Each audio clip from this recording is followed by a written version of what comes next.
Buenas tardes. El motivo de esta reunión es hablar un poco sobre lo que en sus sílabos está como desarrollo humano. Mi nombre es Juan Carlos Ocampo, soy médico psiquiatra, especialista en niños y adolescentes. Trabajo en el Hospital Guillermo Lendada Irigoyen y seguramente ya les debió enseñar algún curso como ética médica o filosofía, no lo sé. Así que un gusto reencontrarnos. Eh, bueno, ¿qué entendemos por desarrollo humano, no? Cuando hablamos del concepto de desarrollo, rápidamente a nuestra mente viene un proceso continuo que tiene un inicio y tiene un final, predecible en ciertos aspectos, en el cual va a transcurrir nuestra existencia, como se ve en esa imagen, ¿no? Eh, Generalmente es así, ¿no? Solo en la película de Benjamin Button primero se nace viejo y luego se muere niño, pero Doctor, realmente... ¿Sí? disculpe, no está presentando o sea, no está pasando las diapositivas. Ah, ¿de verdad? Qué interesante. A ver, vamos a ver.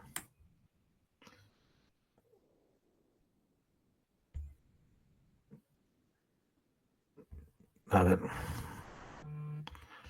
vamos a poner toda nuestra pantalla, ¿ya?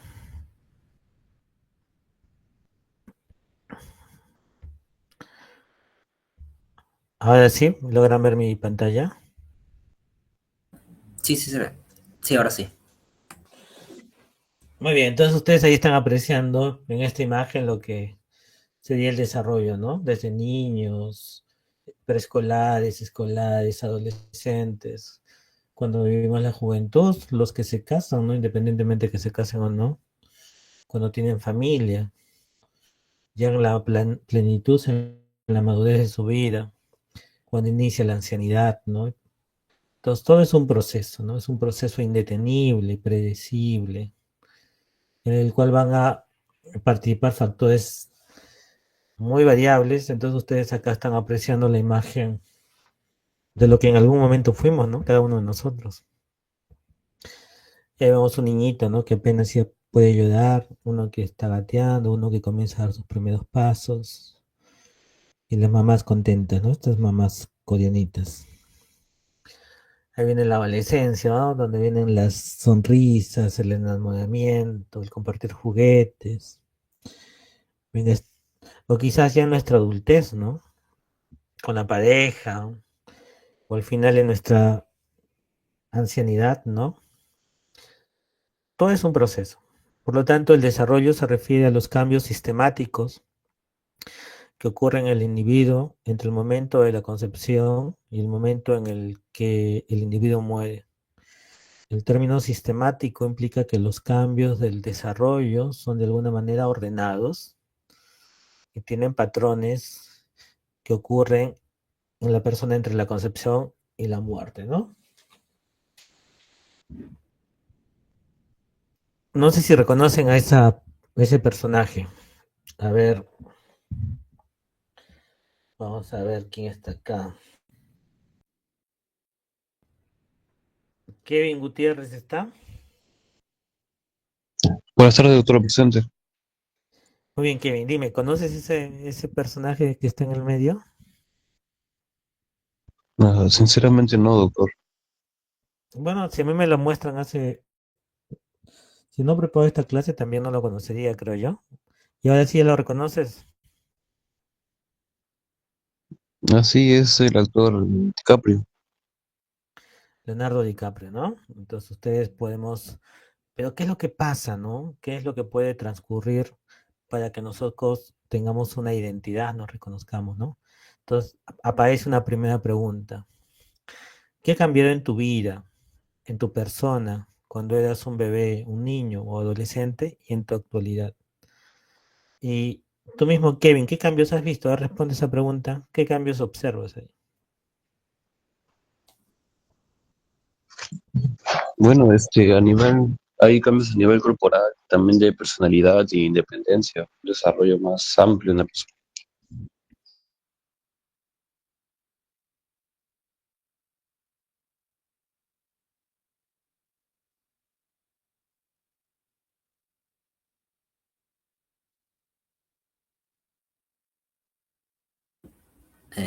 Doctor, no se le escucha. Ahora- Hola, hola. Ya, ahora sí. Allá. Definitivamente hay cambios, ¿no? Y esos cambios nosotros los podemos apreciar cuando repasamos nuestros libros. No sé si han hecho pediatría o su libro El Nelson, ¿no? Y van a ese acápite donde están los hitos del desarrollo y ahí los van a encontrar, ¿no? Los hitos del desarrollo. Andar sin ayuda a los 13 meses, ¿no? Pero los límites de la normalidad es entre 8 y 18 meses. Tener frases, acercarte y hacer presión con los objetos. Bueno, todos son hitos del desarrollo, pero las características del desarrollo psicomotor tienen estas peculiaridades, ¿no? Generalmente tienen una dirección.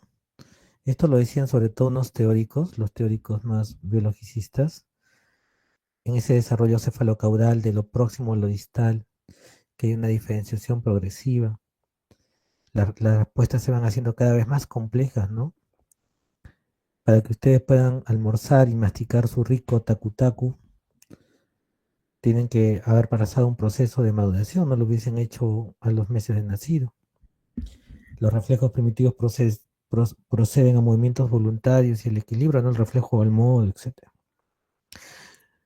El progreso del tono muscular de flexor a un equilibrio flexo-extensor, hay una serie de cambios inevitables y el responsable es nuestro queridísimo cerebro y sus diferentes áreas que van a ser afectadas. Por lo tanto, no es tan sencillo hablar de desarrollo humano, por más que esta niña nos trate de decir, pero puede ser que pase esto. A dormir, Jaime. No. Ya es hora de tu siesta. ¿Te vas a dormir ya? No. Por favor. Vete a dormir un ratito. No. Poquitito. Na, na, na. Na, na, na. Hora de dormir. A dormir, dije. A dormir, dije. No me desafíes. Ahí va. Que tiene 2 añitos y ha aprendido a decir no, ¿no? Interesante. A dormir, Jaime. No. Entonces, aparecen muchas cosas, no solamente los cambios corporales, va a aparecer lo que en ese momento es el sentido de sí mismo, el self, ¿no? Puede aparecer el sentimiento de culpa, ¿no? El self usualmente aparece a los 2 años, la culpa a los 3, discernir entre lo bueno y lo malo, el desarrollo de la autonomía, ¿no?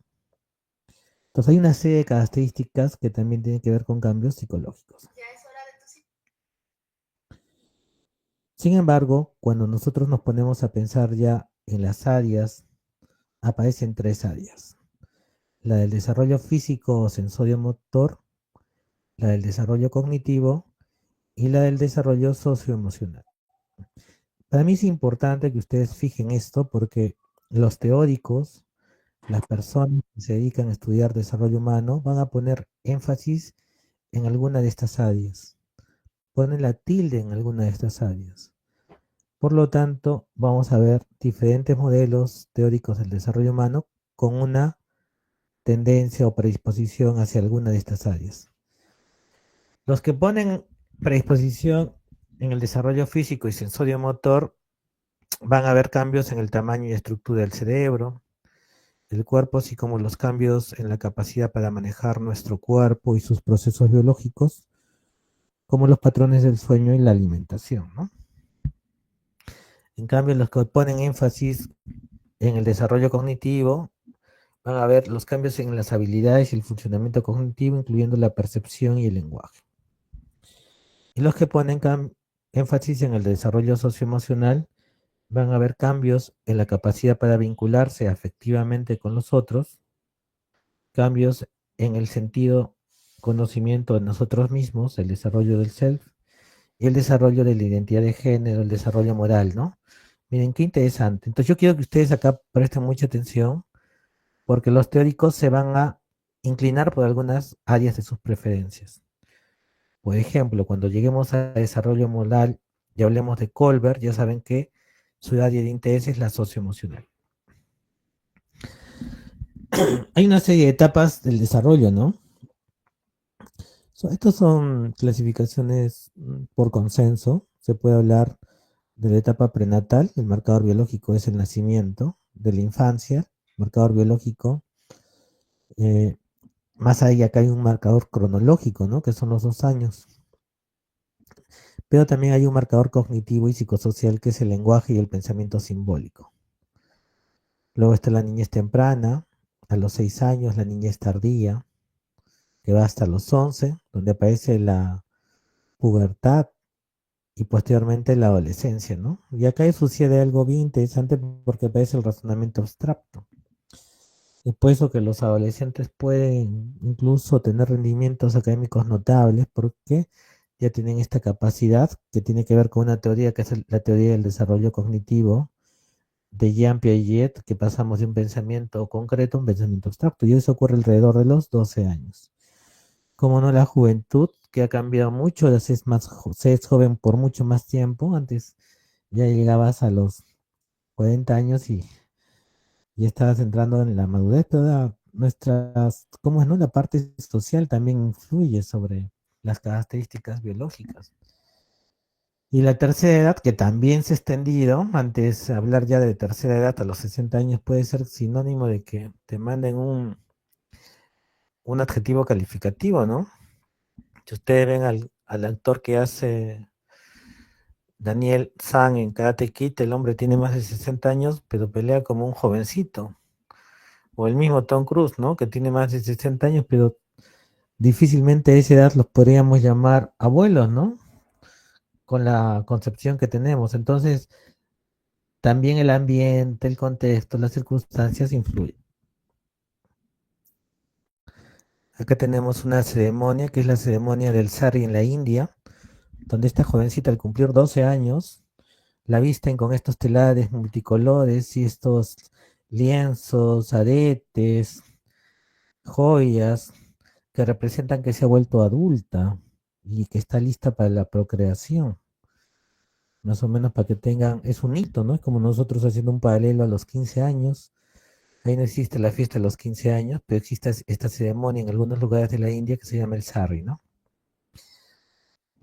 Pero este desarrollo humano no necesariamente es manso, sino puede ser tortuoso, como el río Amazonas, y generar conflictos, como lo está generando actualmente con la frontera entre Perú y Colombia, ¿no? En la isla Santa Rosa, que le están reclamando los colombianos. Bueno, igual es este desarrollo, puede tener momentos muy tortuosos e intensos. Por lo tanto, ¿qué factores influyen en el desarrollo? Y la respuesta refleja rápidamente factores ambientales y factores biológicos. Cuando hablamos de factores biológicos hay que siempre darle lugar a los factores genéticos que generan esas influencias específicas en la especie, ¿no? Que compartidas por todos los miembros de una especie. Por ejemplo, los recién nacidos son atraídos a los rostros humanos.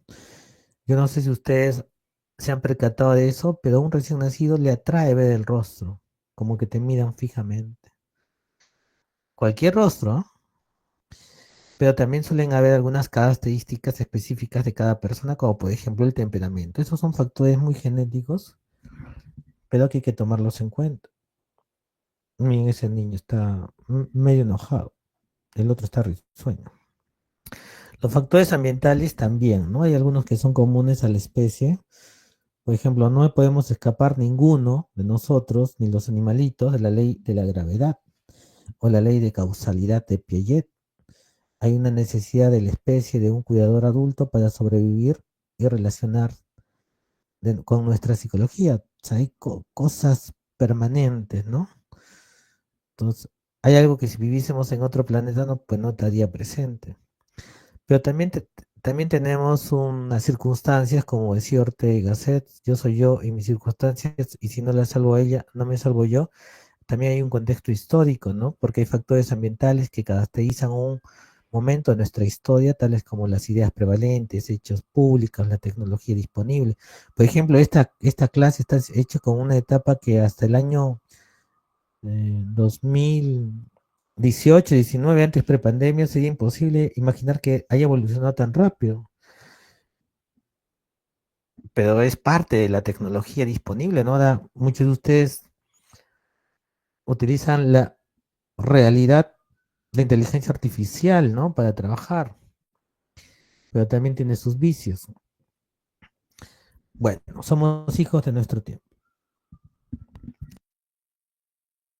Esto cultural que tiene que ver con ese conjunto de actitudes compartidas, representaciones, valores y prácticas que caracterizan a un grupo social. Ejemplo, los bebés F en el África y los Kandoshi y los patrones del sueño, ¿no? ¿Qué es lo que pasa con esta población africana? Es que ellos son cuidados por personas nómades que permanentemente viven de la casa. Por lo tanto, van a tener patrones del sueño diferentes. Por lo tanto, la cultura va a determinar diferentes líneas y metas en el desarrollo. También suelen tener varias mamás, porque algunas se quedan como cuidadoras, mientras otras salen. También el contexto socioeconómico, ¿no? Que incluye no solamente el ingreso económico, sino también variables sociales como nivel de educación y lugar de residencia. Se manifiesta en tipo de nutrición, condición de vida, estética, cultura, la nutrición e inteligencia y el desarrollo de la marcha. El contexto familiar, que es un sistema dinámico donde cada miembro influye sobre el otro, ¿no? Ustedes pregúntense cuánto influyó el padre en sus carreras. ¿Alguno de ustedes es médico o está estudiando medicina? Porque el papá, el hermano, el tío, el primo estudió medicina.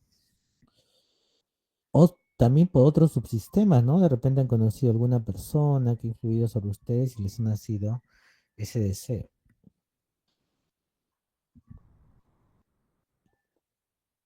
Por lo tanto, hablar del desarrollo humano es hablar de varios niveles, ¿no? No solamente la parte genética, ni el contexto familiar, ni contexto socioeconómico, cultural, el ambiente común, sino estamos hablando de una serie de cosas progresivas. Por lo tanto, es un fenómeno evolutivo complejo, producto de interacciones multidireccionales entre factores biológicos e influencias ambientales a través del tiempo.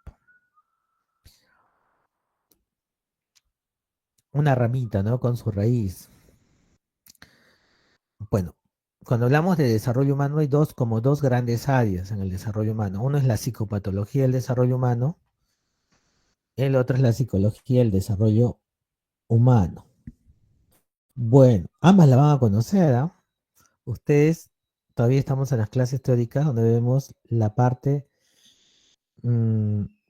más característica del desarrollo humano normal, pero pronto ya están entrando a la psicopatología.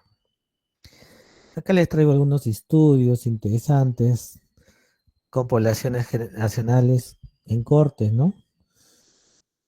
Para que ustedes vean en relación al desarrollo, ¿no? En niños.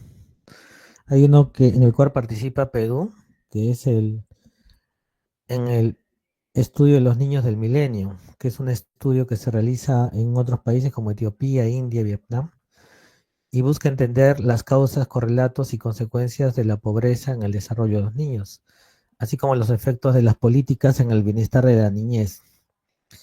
En cada uno de los países participantes se está siguiendo la vida de dos grupos de niñas y niños durante 15 años. La investigación se realiza mediante encuestas y entrevistas a niñas y niños de la muestra, así como a padres, voceros de sus comunidades. Muy bien, entonces vamos a ver, ¿no? Este estudio se ha extendido, tenía que haber acabado en el 2018, pero sigue, ¿no? Incluso tuvo su ampliación hacia el 2022, pero sigue. Lo pueden utilizar, es una base abierta. Luego tenemos las teorías del desarrollo.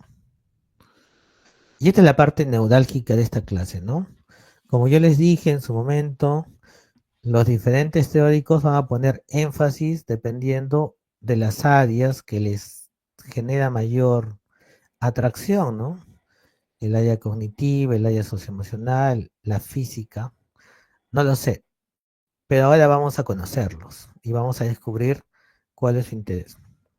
Lo cierto es que las teorías se dividen en teorías biológicas, teorías psicodinámicas, teorías de aprendizaje conductual, cognitivas y contextuales. Yo en este cuadrito les estoy poniendo un representante del modelo clásico y los contemporáneos. Por ejemplo, un representante es Jessel, un pediatra, en relación a las teorías biológicas de maduración. Pero más contemporáneos ya es John Bowlby y Sandra Scott, que unos trabajan la parte genética y el apego.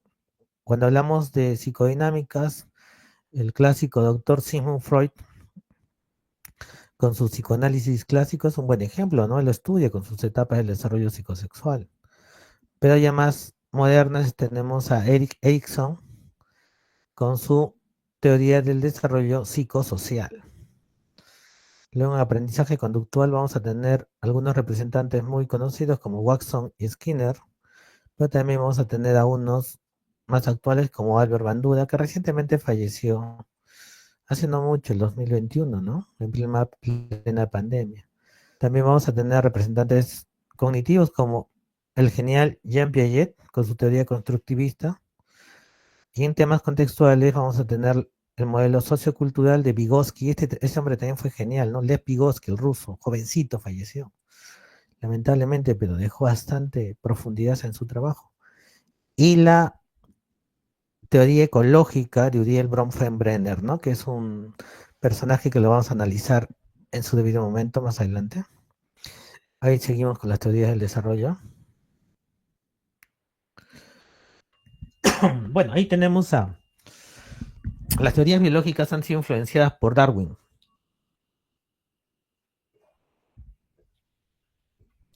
Estas enfatizan los aspectos biológicos del desarrollo, ¿no?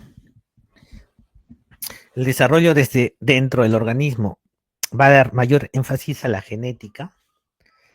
El desarrollo sigue prácticamente una secuencia determinada, fija, programada por los genes, como la dictadura de los genes, ¿no? Y ahí tenemos la teoría maduracional de Jessel. Pero otras más populares y actuales es la teoría de John Bowlby, ¿no? Ahí lo están viendo a Arnold Jessel, un pediatra norteamericano que es bien famoso por la creación de la cámara Jessel. No sé si ustedes saben que existe una rama de la medicina que es la medicina legal y en la psiquiatría lo que se llama la psiquiatría forense. Ambas trabajan con una cámara que se llama la cámara Jessel, que es como un vidrio a través del cual solamente se puede observar desde afuera hacia adentro y no desde dentro hacia afuera. Muy buena para realizar interrogatorios, sobre todo a personas que sufren abuso sexual. Bueno, este mismo Arnold Jessel, que era un hombre muy curioso, intuitivo y creativo, nos va a traer la teoría maduracional de Jessel y nos dice que el principio inherente a todo desarrollo es la maduración o crecimiento, que la maduración es tanto física como mental y sigue una secuencia fija determinada por nuestra genética. La secuencia nunca varía, lo que varía es la velocidad. La maduración mental supone la adquisición progresiva de nuevos patrones conductuales. Observa algunos principios del crecimiento, ¿no? Y dice, hay una asimetría funcional.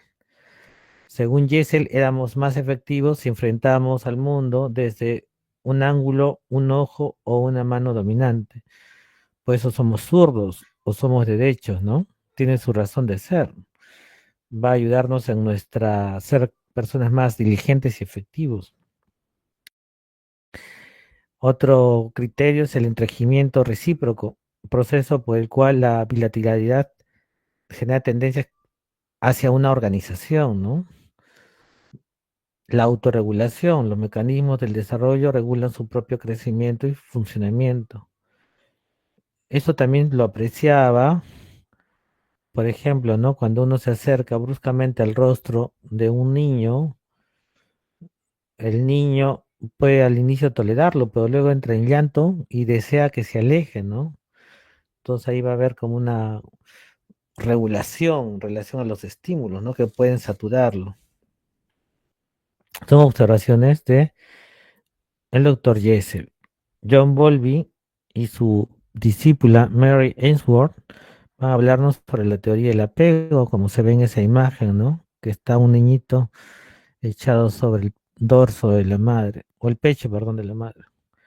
En esta teoría del apego, el apego es el primer vínculo entre la madre o primer cuidador y el bebé determinado filogenéticamente, que es importante porque asegura la supervivencia de nuestra especie. El bebé y la madre cuentan con conductas innatas que fomentan el apego. En el bebé el llanto, la sonrisa, proporciones de la cara, pausas de mamar. La madre tiene un sistema de apego y de protección a través de su correlato con las oxitocinas, los opiáceos. Esto no es casual, ¿no? Ha sido utilizado por la industria cinematográfica y prueba de esto es, por ejemplo, Mickey Mouse, Pluto, Daisy. Todos ellos tenían algo en común, que eran los ojos grandes, la cabeza más grande en relación al cuerpo. Bueno, son características, ¿no? Que tienen que ver con el apego y son características biológicas.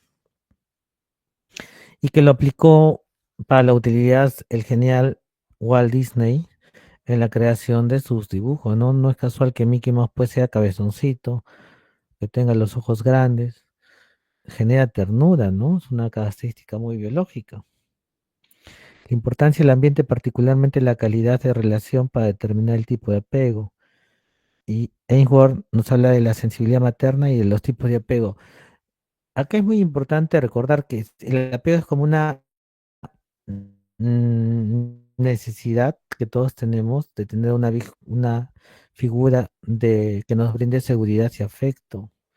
Y cuando no la tienes, puedes desarrollar un apego no saludable o patológico. Eso lo veremos en su momento, ¿no? Pero también no solamente tiene que ver con el contacto físico, que es lo que originalmente se pensaba, sino con la capacidad de proveer, ¿no? De asistir cuando el niño lo requiere. Miren, este es un personaje muy interesante porque se llama Konrad Lorenz. Es un etólogo. Un etólogo son aquellos especialistas que estudian la conducta animal. Este etólogo se llama Laurent Colbert. Así que a la cabeza de su curiosa familia, le valdrán a Konrad Lorenz el Premio Nobel de Fisiología y Medicina en 1973.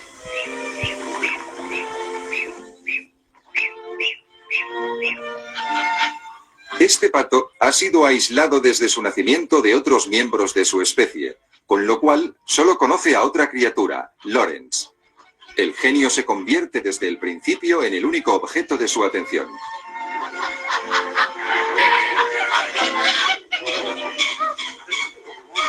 Según Lorenz, este mismo fenómeno tiene lugar entre las distintas especies animales. This cock thinks he's a duck. And the cock, on the other hand, became firmly fixated on ducks. So let's see this cock. The cock always in company, always trying to force his company on ducks and even courting ducks.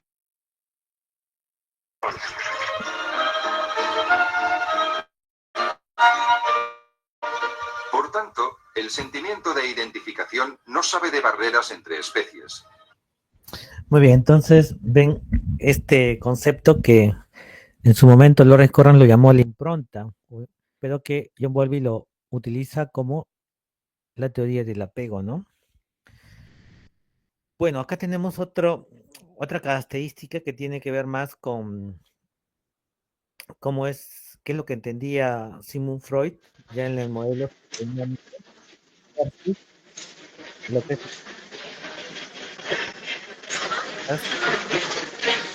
¿ya? Apaguen su micro, por favor. A ver, ¿quién está?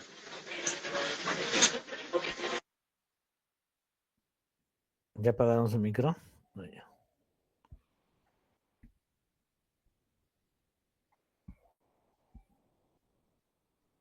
Muy bien.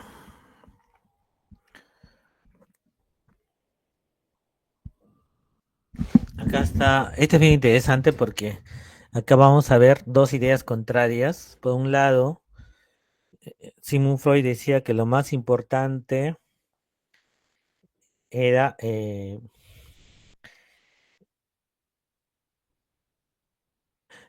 criticaba, ¿no? Que lo más importante para el cuidado, era el tema de proveer alimentos. Sin embargo, Harlow hace este experimento. A ver, véanlo.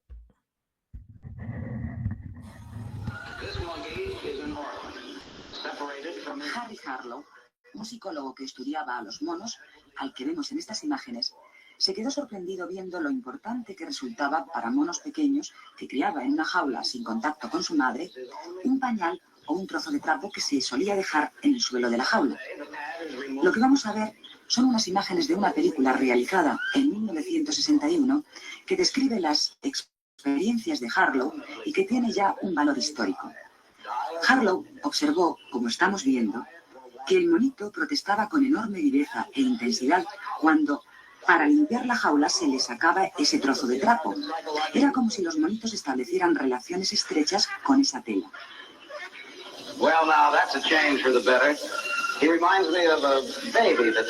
Estas observaciones llevaron a Harlow a tratar de investigar la importancia que podría tener ese elemento aparentemente tan nimio, tan irrelevante, para las necesidades básicas del mono, que por otra parte estaban perfectamente atendidas en el laboratorio. A partir de aquí realizó una serie de experimentos que se han hecho famosos, en los cuales crió monos recién nacidos durante meses con una madre de alambres desnudos y con una madre que estaba recubierta de felpa, sin otro contacto con congéneres. El muñeco, que era simplemente de alambre, tenía un biberón que proporcionaba toda la alimentación a los monitos. Por el contrario, el muñeco que estaba cubierto de felpa no proporcionaba ningún género de alimento. El mono se dirige a la madre de alambre para tomar el biberón y luego a la de felpa.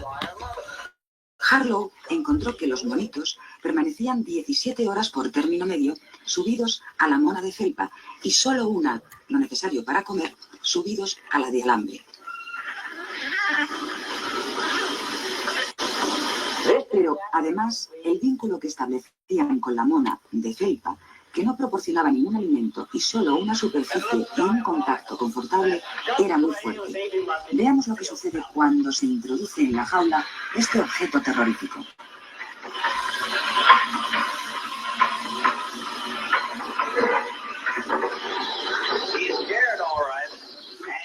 El mono corre a su madre de felpa y de ella obtiene la seguridad y la protección que necesita. Es más, la mona de felpa constituye una base segura que le da confianza y le permite amenazar al intruso, como una auténtica madre. Incluso la relación se mantiene durante mucho tiempo.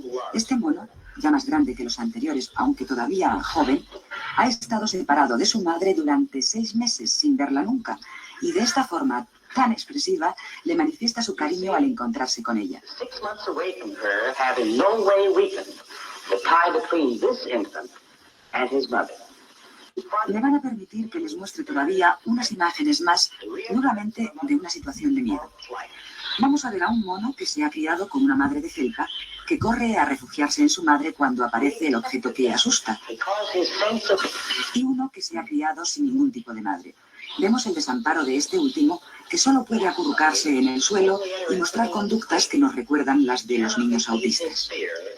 De estas experiencias parecía desprenderse entonces que la necesidad de contacto físico, de calor, de sentir el contacto con otra piel, era algo básico y que el amor no se establecía a través de la alimentación.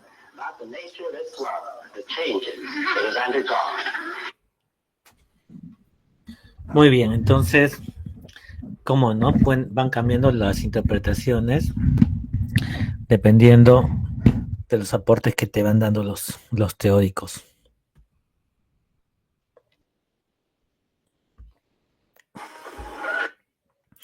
Bueno, prosiguiendo con las teorías biológicas, ahí tenemos a Sandra Scarp, todavía vive. Bueno, al menos es lo que he podido informarme. Ella nos va a hablar sobre la teoría genética cómo se combinan los genes y el ambiente para producir el desarrollo humano. Según Scar, la genética del individuo, su genotipo, se determina el ambiente que recibirá. Hay una correlación entre genes y ambiente. No una interacción, sino una correlación, ¿no? Y lo que dice es que el individuo construye su propio ambiente de acuerdo a su genotipo. Las personas seleccionan activamente su ambiente de acuerdo a sus intereses, talentos y personalidad. Por ejemplo, no es casual que ustedes estudien con ustedes, ¿no? Porque hay intereses y hay talentos que coinciden. Las respuestas de los demás son incitadas por las características de la personalidad del niño. El ambiente que proporcionan los padres es también determinado por sus genes. Y hay una frase que dice que quien con lobos anda, aullar aprende, ¿no? Entonces, parece ser que la genética nos marca, ya sea que incluso escojamos las cosas que hacemos. Ella también utiliza el concepto de ambiente promedio esperable de Levin. Habla de una preadaptación para responder a un rango de oportunidades que da el ambiente y una variación a la variedad de patrones de estimulación dentro de ese ambiente promedio esperable que promueven oportunidades funcionalmente equivalentes para el desarrollo. Hay diferencias, por ejemplo, ¿no? Las diferencias parentales, te toca un padre castigador, agresivo, o un padre permisivo por el otro lado, va a influenciar sobre diferencias individuales, pero hasta cierto punto, porque eso tendría que ser con el ambiente promedio esperable. Sin embargo, esos límites, los ambientes que caen por fuera de esos límites normales, de repente no solamente es que es un padre exigente y agresivo, sino que también de repente realiza tocamientos o le realiza un acto de maldad grotesco, entonces sale del límite y ya genera una alteración, ¿no? Como podría serlo el maltrato o el abuso sexual. Siempre hay una gota que derrama el vaso. Entonces, hay críticas a Sandra Scar. Se dice que no queda claro cuáles son los límites del ambiente promedio esperable. Hay diferencias de estilos de los padres, sí hacen diferencia. Eso se ha visto, ¿no? No, por más que se trate de hablar de un ambiente promedio esperable, sí hay diferencias que generan algunos padres, ¿no? Que promueven a algunos padres con sus conductas y sus estilos de crianza. El ambiente también es activo, no solo responde a lo que el individuo suscita. Los niños inteligentes son estimulados por profesores o son víctimas del bullying, ¿no? Entonces, si tú vas a un niño de talentos, el otro día hablaba con un prominente médico en la Ciudad de México y me confiesa y me dice en una tertulia, doctor Ocampo, yo cuando estaba en secundaria sufría de bullying y un año falté al colegio. Y mi padre no se enteró hasta que se enteró y tuve que dar los exámenes en forma aplazada, finalmente culminé el colegio. Pero el bullying, ¿no? Yo aprendía muy rápido y creo que saber las cosas hacía que me genese rechazo. Entonces, sí hay una influencia en el ambiente sobre el individuo, ¿no? Ya hablando de las teorías psicodinámicas, son un cuerpo de conocimientos en constante evolución que se origina con la figura gigantesca de Sigmund Freud. Se interesan por la psicopatología, las concepciones del desarrollo, se elaboran para comprender el origen de la psicopatología, los sueños, ¿no? Los sueños, cómo marcan los sueños, ¿no? Ahí está Freud, este genial hombre, uno de los maestros del misterio, nos aporta el modelo mental donde da espacio al inconsciente. Imagínense ese concepto de inconsciente, ¿no? Algo que nosotros no podemos reconocer, pero que influye sobre nuestras vidas. La importancia de las experiencias tempranas y de la historia personal para el desarrollo de la psicopatología. El presidente actual, el doctor Cabrejos, de la Asociación Psiquiátrica Peruana, es un prominente psicoanalista, ¿no? Pero para ser psicoanalista tienes que adaptar la idea del inconsciente, ¿no? Qué fuerte, ¿no? Qué fuerte, qué interesante. Por eso es uno de los maestros del misterio, porque su pensamiento es disruptivo. Bueno, que hay un modelo, ¿no? Lo que él hablaba, esto lo han aprendido probablemente antes, ¿no? La parte preconsciente, la parte inconsciente, el yo, el ello, el super yo. Lo cierto es que nos aporta una teoría del desarrollo psicosexual que se basa en el desarrollo de la libido, ¿no? Que es esa energía sexual o de vida. Para Freud todo es sexo. Hay un concepto de fijación y regresión. Hay etapas de acuerdo a la zona erógena, que estas zonas erógenas suelen tener esa carga, esa tensión libidinal. La primacía de determinada zona erógena se va a dar por el desarrollo, por su desarrollo, por sus años. Y eso es lo que él va a conocer como la teoría del desarrollo psicosexual. Por eso tenemos etapas como la etapa edal de 0 a 18 meses, donde la energía libidinosa va a estar en la boca, y una alteración en esta etapa puede generar dependencia, como el alcohólico, ¿no? Devorar el objeto, poseerlo, ¿no? La etapa anal, entre 18 meses y 3 años, ¿y para qué sirve el ano? Para controlar, ¿no? Retener o expulsar la materia fecal. Por lo tanto, eso tiene que ver con conductas de control y descontrol, con el orden, ¿no? Con la limpieza frente al caos o con la impulsividad. Bueno, está la etapa fálica, que es de 3 a 6 años, que tiene que ver con los genitales y el complejo de Edipo, con lo que eso significa, ¿no? Y su análogo, que es el complejo de Electra. La latencia entre 6 y 11 años, que son impulsos que transforman las actividades socialmente aceptables, ¿no? En este momento los jovencitos es donde sacan sus mejores calificaciones.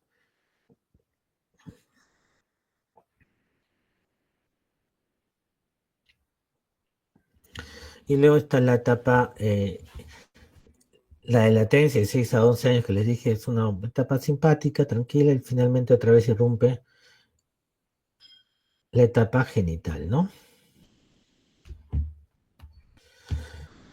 Bueno, esta es ya una teoría psicodinámica más moderna, es Erik Erikson. Él nos va a traer su teoría del desarrollo psicosocial, que es una teoría más completa porque va a hablarnos a lo largo de toda la vida. Le da más importancia al yo, a diferencia de Sigmund Freud, que habla más del inconsciente. Este le da más importancia al yo y a los procesos de socialización. Incluye al medio social más amplio, ¿no? El desarrollo como progresiva solución de conflictos. Durante nuestro desarrollo vamos a tener una serie de conflictos que tenemos que superar para evolucionar. Y ahí ustedes están viendo las diferentes etapas del desarrollo psicosexual de Erikson y pueden ver los diferentes conflictos. A manera de ejemplo, pues, tienen ustedes que una persona de 11, 20 años que está viviendo su adolescencia, en ese momento va a tener un conflicto, ¿no? Se va a preguntar quién es, cuál es su identidad, o podría estar confundido. Si logra superar este conflicto, pues ya tiene una respuesta para cuál es su identidad, pero si no, va a estar muy confundido, ¿no? Entonces, ¿esto qué ocasiona, no? Por ejemplo, el adolescente a esta edad suele tratar de diferenciarse de las figuras que usualmente son su medio, ¿no? Entonces suelen tener acá los típicos comportamientos rebeldes del adolescente, ¿no? Rebeldes sin causa. Luego las teorías del aprendizaje.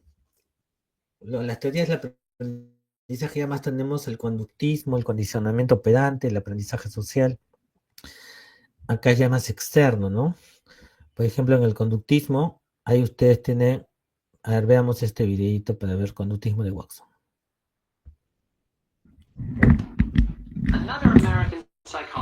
Otro psicólogo norteamericano muy influenciado por Pavlov fue John B. Watson.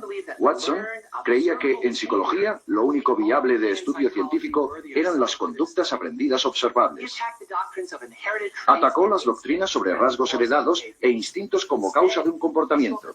En su lugar, habló del poder ilimitado del condicionamiento y del control del entorno para modelar el comportamiento tanto de animales como de seres humanos.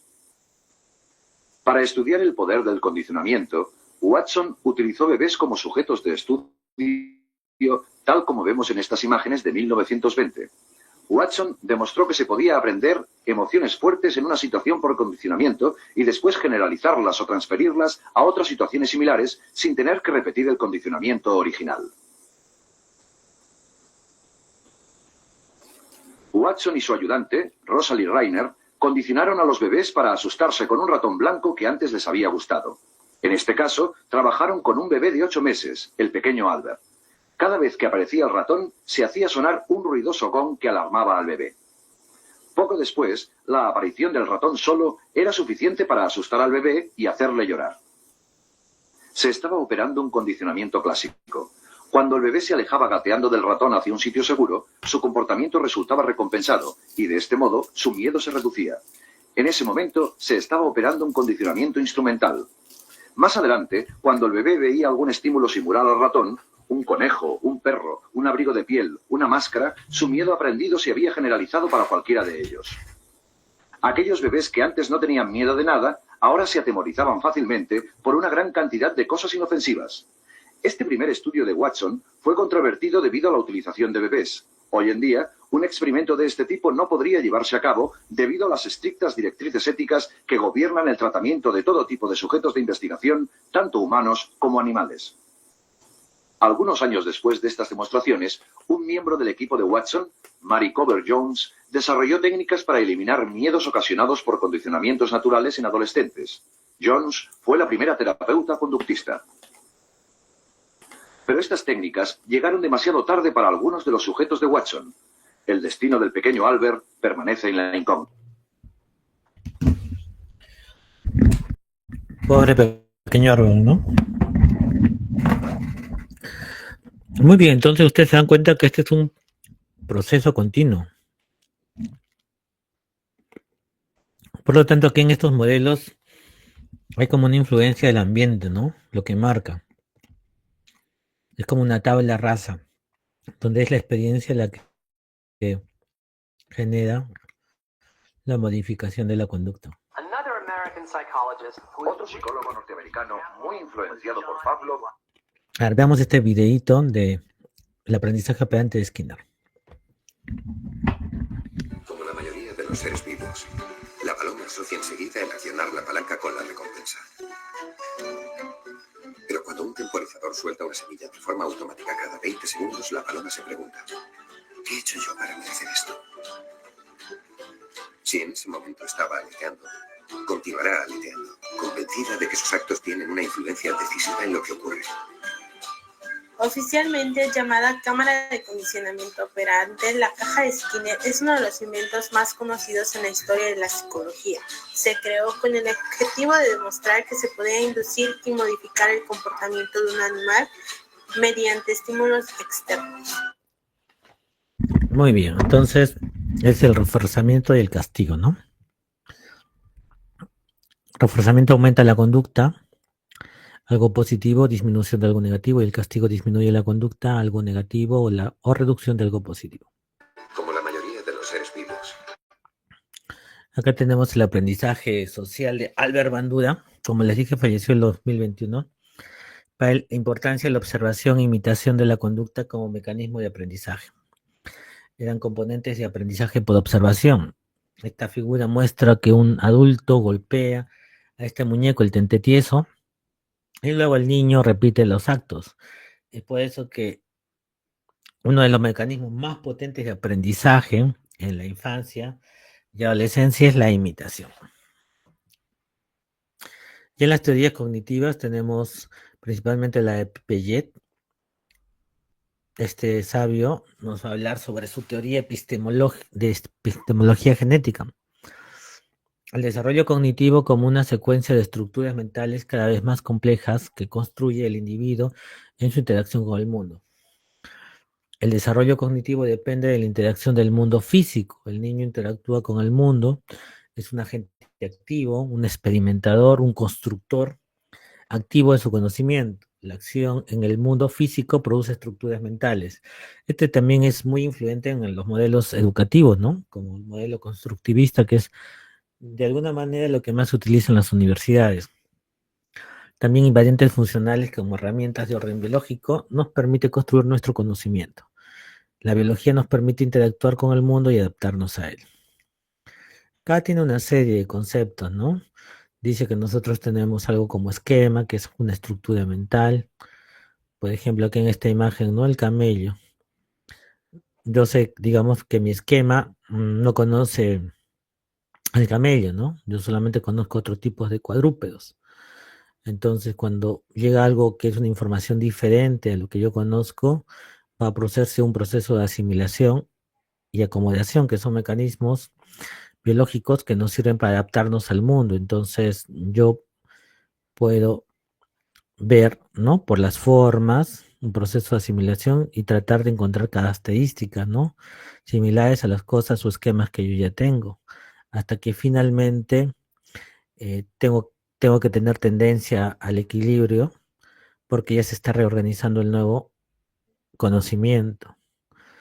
Es un conocimiento, se organiza con una estructura superior, ¿no? Entonces, bien compleja esta teoría que tienen los teóricos de Piaget, pero muy en boga, ¿no? Ya en relación a los periodos que él habla, identifica 4 que son el periodo sensorio-motor de 0 a 2 años. Hay esquemas de acciones motoras a través de reacciones circulares primarias y secundarias. Estos conceptos son bien interesantes porque nos dicen que es como algo que nosotros vamos a aprender desde pequeñitos en relación a los objetos que nos aproximamos, pero con algunas dificultades, ¿no? Como la etapa preoperacional, donde el pensamiento simbólico es bien complicado. Si bien es cierto, aparece, pero es difícil de dominarlo. La capacidad de representar objetos o acciones con otros objetos o símbolos. Sin embargo, cuando aparecen las operaciones concretas, ya aparecen las operaciones lógicas, ¿no? La suma, la resta, la división. Pero aún no podemos salir de eso hasta que llegue el pensamiento formal, que ocurre con la adolescencia, ¿no? Es ahí que recién puedo yo abstraerme y pensar en cosas que no son hiperrealísticas.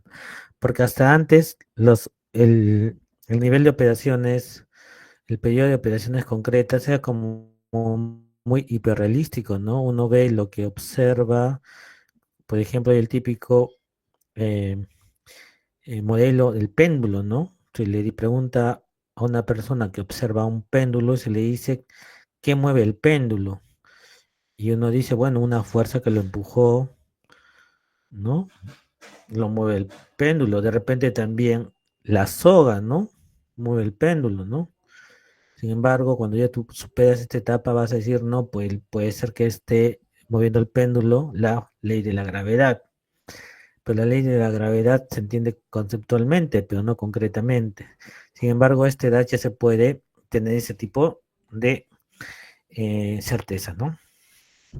Ya cuando hablamos de teorías contextuales, estas enfatizan más la importancia del contexto y la cultura en el desarrollo, ¿no? Ahí tenemos la teoría sociocultural de Lev Vygotsky y la de Uriel Bronfenbrenner. Ahí lo tienen al ruso jovencito, ¿no? Si se dan cuenta, este vivió apenas 38 años. 38 años. Y tuvo una influencia producto de la época, ¿no? Por Marx, Engels, sobre la importancia de la tecnología. ¿Qué diría Vygotsky actualmente, ¿no? Con esto de la inteligencia artificial y las redes virtuales, solamente diría, o nos diría, les dije, ¿no? Les avisé. Entonces, hay una importancia en la tecnología y una cultura para el desarrollo humano. Y las ideas de Marx, por ejemplo, es que a través de la tecnología que los seres humanos conquistan su ambiente. Engels, nuestras capacidades y relaciones sociales están determinadas por la tecnología de nuestro tiempo. Vygotsky amplía y habla también de herramientas psicológicas, lo pone a la misma par de lo tecnológico, pero lo lleva a lo psicológico, que nos provee nuestra cultura como signos, y él sobre todo se refiere al lenguaje, no a la escritura. Y eso también, como decía el famoso filósofo Ludwig Wittgenstein, los límites de mi lenguaje son los límites de mi realidad, ¿no? O sea, el lenguaje siempre marca nuestra vida. Luego aparece esta teoría sociocultural que nos trae Vygotsky, en la cual el desarrollo de la apropiación progresiva de la cultura por parte del niño en una dinámica dialéctica a través de las interacciones sociales. El desarrollo de habilidades intelectuales es influenciada por la interacción con adultos más avanzados. El adulto permite al niño organizar el aprendizaje antes de que pueda ser internalizado. Este es un proceso interpersonal que se transforma en intrapersonal. Por lo tanto, Lev Vygotsky es un promotor de la importancia de la educación formal y más aún porque él no sabe qué es la distancia entre el nivel del desarrollo actual y el nivel del desarrollo potencial que puede ser adquirido con la ayuda de un otro. ¿Quién es ese otro? El profesor, un adulto, que puede facilitar, ¿no?, el aprendizaje. Los adultos dirigen el aprendizaje de los niños de manera más efectiva en esta zona. Habilidades superiores son usadas competentemente en la interacción y luego interiorizadas reorganizando el pensamiento. Por eso aparece un concepto de andamiaje. Cuanto menor es la capacidad de un niño para hacer una tarea, tanto más dirección debe darle el adulto. O sea, mientras menos sepa, más hay que ayudarlo. A medida que el niño va progresando, el adulto ayuda cada vez menos y finalmente se retira, ¿no? Y finalmente acá tiene Alfred Bronfenbrenner, que nos habla de la teoría ecológica. Él dice que la acomodación mutua y progresiva entre un ser humano activo y en crecimiento y los escenarios o ambientes en que vive. Hay un ambiente ecológico que es el conjunto de estructuras concéntricas desde la cara hasta las grandes culturas. Y esto se ve mejor acá. Este es el modelo ecológico de Bronfenbrenner. Y ustedes pueden ver ahí a cualquier persona, en este caso este niño, ¿no? Tiene un microsistema. ¿Y cuál es un microsistema? Pues lo más mínimo, ¿no? Su cuerpito. Y luego ya aparece un mesosistema donde aparece la figura de la familia, pero no es lo único que hay, ¿no? Está el colegio, están los servicios de salud, están los servicios de recreo, la religión, etc. Pero luego aparece un exosistema, ¿no? Donde ya es la familia extendida o los centros de trabajo donde van sus padres, donde se quedan horas. Finalmente aparece un macrosistema, que son las ideologías del momento, ¿no?, de la época. Un sistema, ¿no?, que es mucho más amplio, que tiene que ver por épocas de la humanidad. Entonces ahí tienen un microsistema que es un entorno inmediato donde se desenvuelve la persona, familia, grupos de padres, vecindario. Mesosistema, las interrelaciones de dos o más sistemas cuando los padres coordinan acciones como con los docentes, ¿no? Exosistema, uno o más entornos que no incluyen a la persona en desarrollo, pero afectan indirectamente. Por ejemplo, en este momento quizás ninguno de nosotros estamos funcionando como un mesosistema ahorita, pero en este momento están ocurriendo cosas que escapan de nosotros, pero que tienen que ver directamente con nosotros, ¿no? De repente lo que están haciendo los congresistas, etcétera. Finalmente, los macrosistemas, que son sociedades, culturas, comunidades que comparten sistemas de creencias, valores, incluso la situación económica, ¿no? Así que esta mirada ecológica amplia, integral, es una mirada bien interesante, la de Bronfenbrenner. Bueno, yo voy a terminar esta presentación con la foto de nuestro querido, estimado, apreciado y admirado Carlos Alberto Seguín, a propósito del aniversario de Arequipa, que ha sido el 15 de agosto. Él es arequipeño, pero también es un gran escritor y nos decía que toda relación humana comienza con una en contra, que es una lucha por proteger al propio yo frente al otro. Si se logra superar ese en contra, se habrá producido el encuentro, que no puede ser distinto del amor. Muchas gracias.